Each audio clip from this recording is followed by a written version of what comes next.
آج election commission of Pakistan کے فیصلے کے بعد پی ٹی آئی کی بات چیت کا وقت ہوا چاہتا ہے. اس بات چیت میں ایک بار پھر وہ وہی تانے وہی الزامات لگائیں گے، لیکن اب قوم کے سامنے یہ چیز بالکل عیاں ہو چکی ہے کہ کیا کیا بے ضابطگی، کیا کیا قانون شکنی پی ٹی آئی نے، عمران خان نے، اس کے لیڈران نے کی ہے.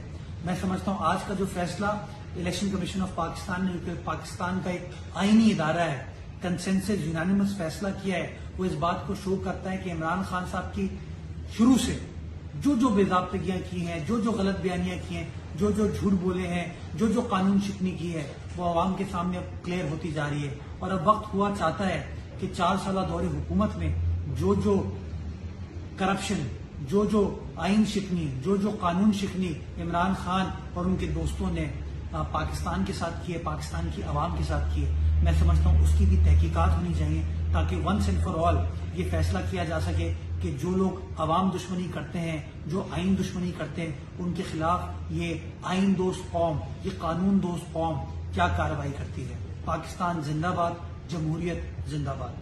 یوٹیوب پر گوگلی ٹی وی دیکھنے کے لیے youtube.com کی سرچ بار میں گوگلی ٹی وی ٹائپ کریں. گوگلی ٹی وی کے پیج پر سرخ رنگ کے سبسکرپشن والے بٹن پر کلک کرنا نہ بھولیے. یوٹیوب پر اپلوڈ ہونے والی ویڈیو سے باخبر رہنے کے لیے بیل آئیکن پر کلک کیجیے. آپ کو ہر نئی آنے والی ویڈیو کے بارے میں نوٹیفیکیشن موصول ہو جائے گا.